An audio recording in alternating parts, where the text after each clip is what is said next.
the Black Death. Such was the fearsome name given by the German soldiers to the cavalrymen of Tuva.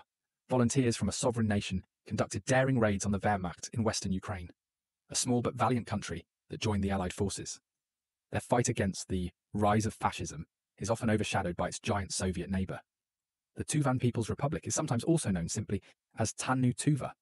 Amidst the chaos of the Russian Civil War, it emerged as an independent country in 1921, squeezing itself between Mongolia and Russia. When Nazi Germany launched its invasion of the Soviet Union, the 10th Great Khural of Tuva declared, "The Tuvan people, led by the entire Revolutionary Party and government, not sparing their lives, are ready by any means to participate in the struggle of the Soviet Union against the fascist aggressor, till their final victory over it." A request was sent to the Soviet government to allow Tuvan citizens to participate directly in the hostilities. The USSR expressed gratitude and welcomed Tuvan volunteers into the ranks of the Red Army. The inspector of the Red Army cavalry noted that during the examination, the Tuvan cavalrymen proved to be exceptionally well-trained warriors. Ready to fight, the 1st Volunteer Squadron joined the front. This included not only military servicemen, but also volunteers from among citizens who had not served in the army.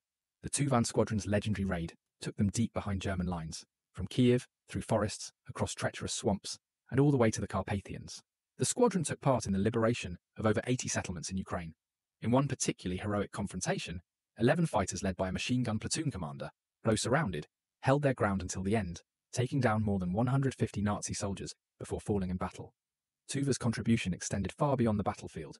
The nation transferred its entire gold reserve to the Soviet Union, with additional extracted gold sent annually. They supplied the Red Army with 700,000 livestock, with almost every Tuvan family donating 10 to 100 animals from their herds, which typically numbered around 130. In the spring of 1944 alone, 27,500 Tuvan cows were gifted to the liberated Ukraine.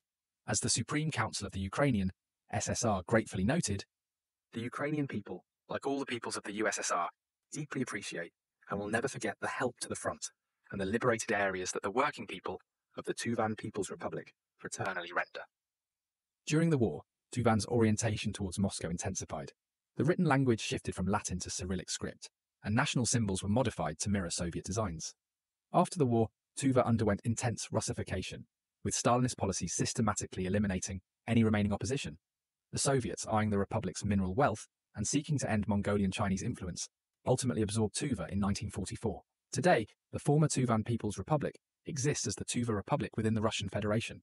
The story of the Tuvan People's Republic stands as a testament to how even the smallest nations can leave an indelible mark on history. Their cavalry, earning the fearsome moniker, the Black Death, from their German adversaries, exemplified the indomitable spirit of a people willing to sacrifice everything in the fight for their beliefs.